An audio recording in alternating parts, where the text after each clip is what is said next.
Thanks a lot, Steve. Sarah? Yeah, we're just going to swap seats. Yeah. Yeah. So you're on a PowerPoint, right? Yeah.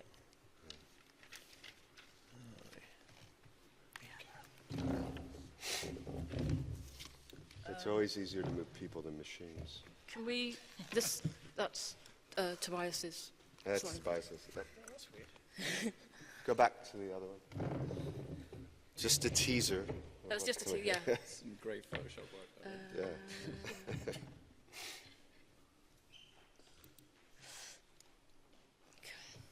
Nope.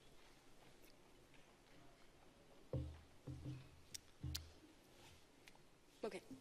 Yeah. Can we get it on To hit the P? slideshow.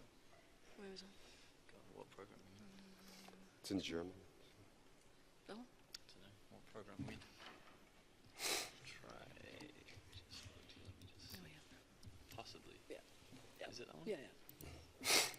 There you go. Thanks. Well done. All right. So I just did a chapter for a book on ubiquitous computing, which looked at cosmic media, the idea of cosmic media, cosmic mediation. I'm going to have to talk a little bit quietly because I've got a bit of a raging sore throat, so that might be a good thing. So a chapter on cosmic media, on cosmic mediation, which was really concerned about the limitations, and other people have spoken of it, of anthropocentric and purely instrumentalist approaches to media and technology that get opened out to an extent at least by the multiscalar approaches afforded by physics and biology and chemistry and the ecology and so on. But at the same time I expressed some concerns, right, about a real or apparent recourse to a division between scale and structure, almost like a turn to scale from structure. And that worries me. I think that it works potentially in conjunction with other oppositions, other dialectics, towards the containment of theoretical speculation or the complicity, as Mark Andreevich puts it, perhaps a little harshly, of our theoretical approaches with neoliberal visions of marketable data subjects, of objects, environments and materials as things in themselves, always already clear and open and transparent, in no apparent further need of critique or politicization. So I have to question whether algorithms and databases are, in a sense, beneath and below the scale of human perception, human intervention, and if we suggest that they are, whether we're positing the post-human as in some sense after, and to what effect, at what cost, and to whom. I often ask myself who sees at the scale of imperceptibility, who sees the invisible information infrastructures that govern our lives, and who, in a sense, is writing about technologies that very much appear to be able to write themselves. So for me, the reintroduction of structure to scale, and this is not a return to structure from scale, but the reintroduction of structure to scale can be useful in as far as it reminds us, for example, that masculine disembodied knowledge practices are not going away because we don't really want to talk about them, because we don't do epistemology anymore. I don't think masculinism or scientism are going away. I rather feel that they may be popping up and biting us. So, with that in mind, our micro and sort of cosmic, multi-scalar environments in which the city, I suppose, might be in danger of being either too big or too small to bother with, need for me these multi-scalar perspectives and environments, a kind of a Goldilocks perspective, as opposed to the Goldilocks principle of planetary just rightness.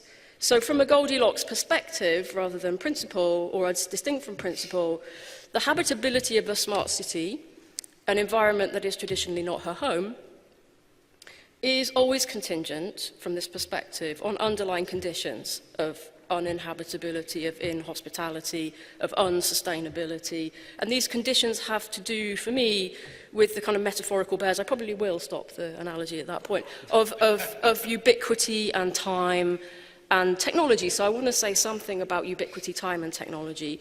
And I wanted to approach ubiquity today through the idea that I've been looking at of ubiquitous women. sexing up the smart city. Ubiquitous women whose kind of lustrous luminosity, I can explain that. It doesn't just sound nice. Whose lustrous luminosity, or kind of heightened visibility in societies of control. This visibility, this luminosity, for me, seems to be getting bound up in a way that's grotesque in the fairy tale sense of things turning into other things. It's getting bound up with a very particular material, not coincidentally a transparent or purely transparent material, which is glass. So glass manufacturers such as Corning, I guess Pyrex, the 1950s housework, a gendered configuration if there ever was one.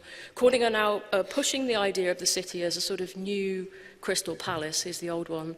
Crystal Palace was, of course, the sort of steel and glass construction that housed the great exhibition of the 1850s. They're very much like the idea of extending this kind of vision of the Crystal Palace, of if you like, kind of 21st century glass worlds that are by no means contingent on Google's success or failure with respect to glass holes. Indeed, the female subject of Corning's vision, and it's a vision that's very much shared with the Ugly Sisters, please note the shift of fairy tale.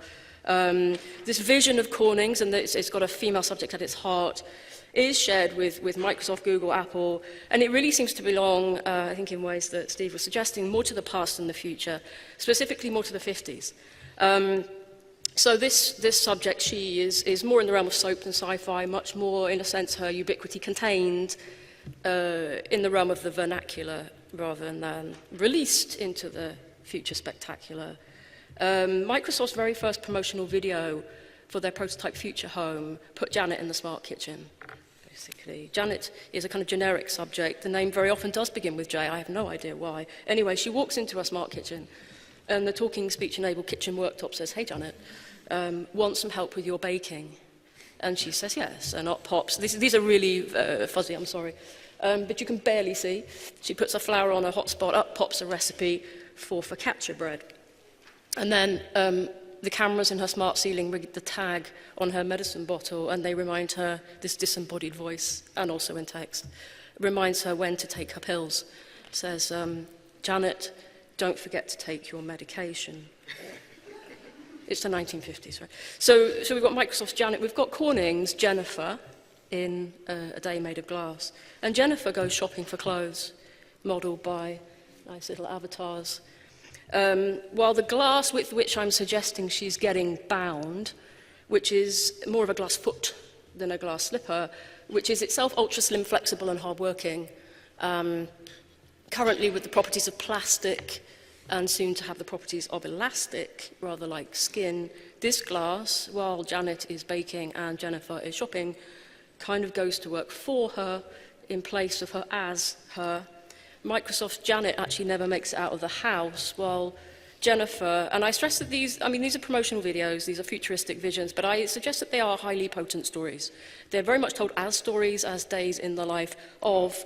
They're potent in terms of, kind of virality of downloads in the tens of millions, but also in terms of their enchantment, their ability to get us to suspend our disbelief in the future of things that just are, or very soon will be. Anyway, Jennifer comes home from the shops with her applique ruffle blouse. I don't know what that is.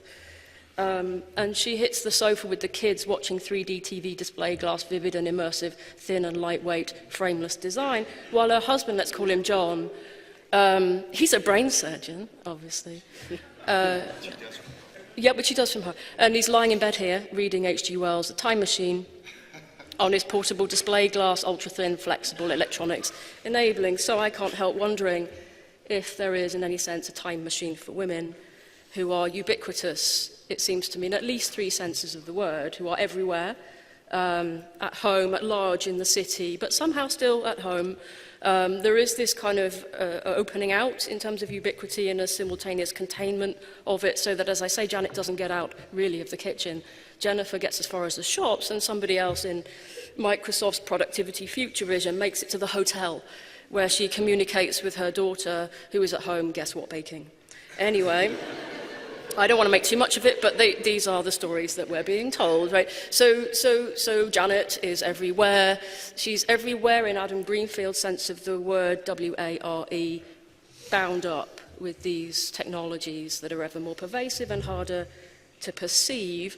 And she's also, of course, everywhere, W-E-A-R, in wearables, in fitness trackers and life loggers, in Microsoft Smart Bra, which is to monitor stress, and Ravijor's chastity bra, which of course only pops open when our prince has come. Contemporary feminism attends to the problem of time as productivity, to the utterly ludicrous and unsustainable extent to which women's work in diverse worlds and diverse ways is being cut out for us, set out in to-do lists and schedules that appear as if by magic, courtesy of an apparently benign automated environment before Janet sorted out her outfit for the day, or Jennifer has got out of her pajamas and brushed her teeth.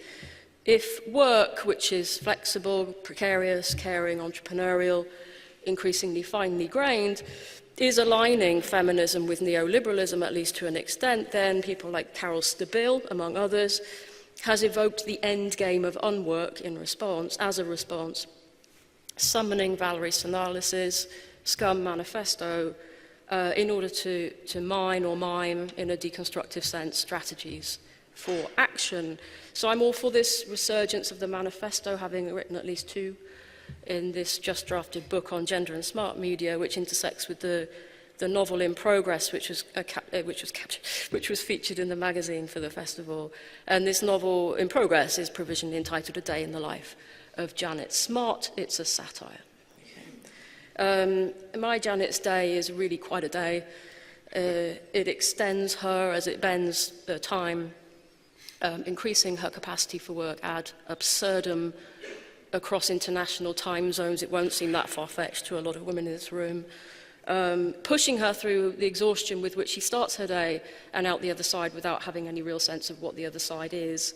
Nevertheless, Janet emerges through different genres. I just like doing that, it's fun. She goes through science fiction, novel, thriller, and comes out through a superhero comic. I hope that doesn't give too much away. She is generic, a parody of these industry visions. She's also very specific and singular, working at the same time for and against a newly merged company that I've called Moogle Earth Technics, or ME for short. So Janet pretty much works herself to death in order to create the possibility of a life without me. She by no means resolves the problem of time that she has to necessarily embody. So as I've theorized it in the monograph, I did toy with the idea of splicing the monograph with a novel and coming up with a proto-form of a monovel, but it won't catch on, not even with me, I don't think. So Janet is, as I've theorized it, both potential and potentia. Self-optimized, structured, clock time, measured time, optimized time on the one hand. On the other hand, time as life, as creative evolution, as becoming. These different takes on what time it is currently structure and divide feminist thinking pretty much along the lines of instrumental versus vitalist approaches, respectively. I don't think that division is terribly helpful for us. So given the problems of dialecticism that I'm alluding to, which weaken, I think, our critique of work, play, and lifetimes, and given this apparent retraditionalization of gender roles, I asked myself whether we might need a feminist manifesto for the smart city, or whether, in fact, we might need any more feminist manifestos ever again. These always uncertainly antagonistic forms do create openings to the political, but more or less. The key to them is now, I think is probably what it always was, a conflicted, contradictory, problematic political subject, and the non-identical but specific technology of writing. Manifestos are writerly, which is why I like them. They're polemical, speculative, increasingly, if you track them over time as I have, parodic, ironic, humorous, and playful. They're clearly from somewhere, rather than from nowhere and everywhere. And they deploy a technology of intervention that we want to call post-human or post-cyborgian. I'm fine as long as that doesn't mean after. I think we could even call this technology smart. Writing as a smart technology is the technology that is erased in smart environments, including smart cities, that are gestural and haptic and intuitive and immediate. Writing is multiscalar. It works, as I've tried to show in this research on face recognition technology. Writing works to sort of do and undo, write and unwrite, the discriminatory sorting practices of gender estimation algorithms. And gender estimation algorithms work to, in a sense, sort faces at the boundary according to biological difference. We have one generic algorithmic discriminator for gender, for race, and for age. And this algorithm, as I understand it, works by deleting statistical connections between groups, types, or classes of faces, thereby literally writing the type of face it subsequently attempts to identify. There's real circularity here. The system requires the mugshot as input in order to reproduce it as output, and this mugshot is regendered, raced, and aged. So my very, very minimal intervention, here it is, you can laugh if you want to, is an indicative rewrite of a simple instruction. Not delete connections until all connections are deleted, but add connections until all connections are completed. And that's important in terms of what Ryan was saying yesterday, because there is an endpoint, there is a cut here, there is a decision to be made. Facial identity, however dynamic and processual and complex, is not an accumulation strategy. So the question is not whether to cut, whether to make a norm, but how to do it better, when better is not just a sign of, in a sense, anxieties about system performance, but about a potential politics of identification. It's very obvious I'm not a software writer, so I did this simply to indicate the possibility of writing systems, writing faces that are not so easy to sort into binaries, into categories. Faces that are ambiguous, androgynous, amorphous, anonymous, undecidable with respect to binaries, temporally, but of course only temporarily, unidentifiable, uncapturable. Writing then is good for me because it scales up. This, in its co-constitutive human-machinic forms, it scales up quite well. It disorders potentially the reorderings, the restructuring of gender, of Janet and John, of baking and brain surgery, and of homes and cities.